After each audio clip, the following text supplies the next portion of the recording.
Ya, halo guys. Berjumpa lagi dengan saya Nada Pradika. Ini merupakan salah satu pertanyaan yang sudah berbulan-bulan belum saya jawab gitu ya. Mengenai apa itu desktop.ini.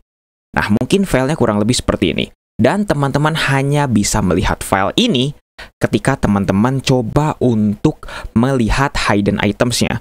Terutama, teman-teman juga harus meng-uncheck dari Hide Protected Operating System Files. Nah, baru deh, teman-teman bisa melihat file ini. Sebenarnya ini tuh file apa sih? Dan apakah berbahaya kalau misalnya kita hapus? Atau bahkan mungkin teman-teman di sini ada yang menganggap kalau ini adalah sebuah hijacker atau ini adalah sebuah virus. Apakah benar? Nah, sekarang kita harus tahu dulu. Sebenarnya file ini tuh adalah file apa?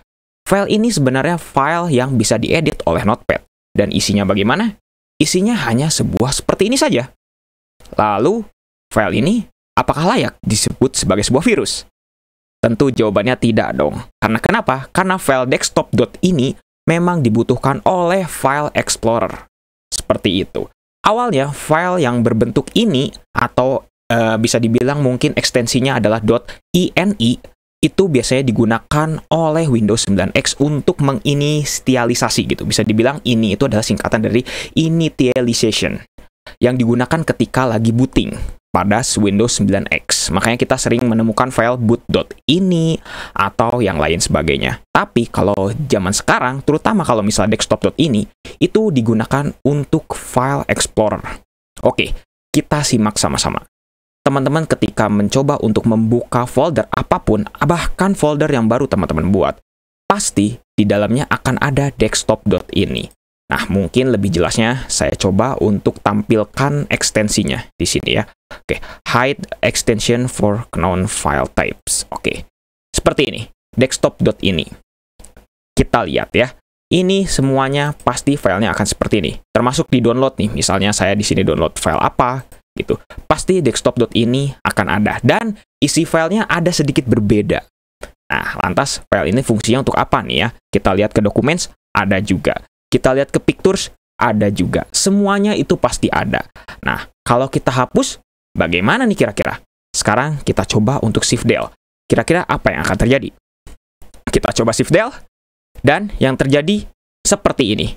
Kita do this for all current items, lalu kita paksa untuk hapus. Yes. Apa yang akan terjadi? Tidak ada masalah apa-apa. File Explorer, kita buka lagi, masih bisa. Masih aman, dan tidak ada masalah. Bahkan, tuh, di file ini masih ada, tapi di desktop udah nggak ada. Kita coba refresh. Oke, filenya sudah tidak ada.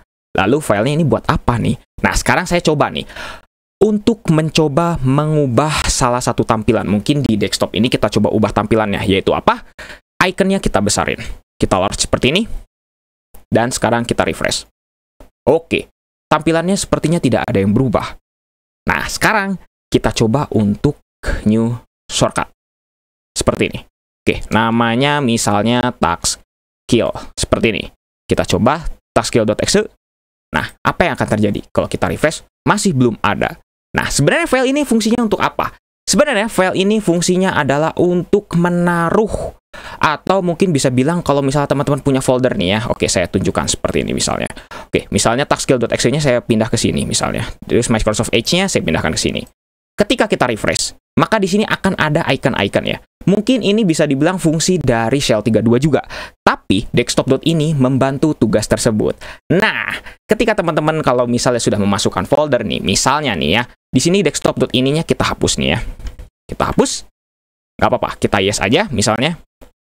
Kita refresh, pasti filenya belum akan ada. Tuh, masih belum akan ada. Tapi, kalau misalnya teman-teman coba untuk mengubah tampilan dari foldernya, misalnya kita customize seperti ini. Misalnya ini ubah deh jadi general items, jangan jadi picture. Terus misalnya untuk iconnya, kita ubah deh, jangan pakai folder, tapi pakai ini, logo internet. Kita coba apply, dan oke. Nah, baru ini berubah ya. Oke, ini nggak sesuai nih ya, logonya karena Windows 10 gitu ya. Nah, sekarang kita coba masuk. Walah, tampilan desktop.ini ada lagi. Nah, itulah fungsi dari desktop.ini, yaitu menyimpan konfigurasi dari folder teman-teman.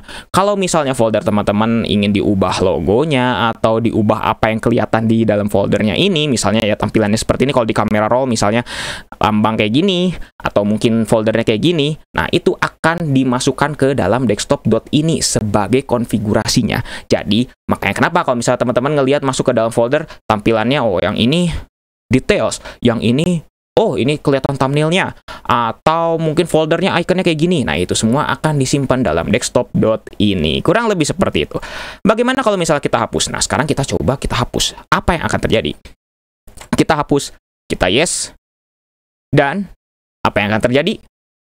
Walah, kembali lagi seperti semula. Artinya, desktop.ini menyimpan settingan-settingan yang sudah kita simpan tadi.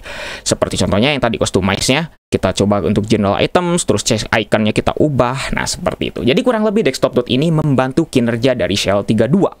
Kurang lebih memang mirip seperti itu. Oke, mungkin bagi teman-teman yang bertanya nih ya, selama ini apa sih fungsinya sebenarnya dari desktop.ini? Nah, semoga bisa terjawab ya.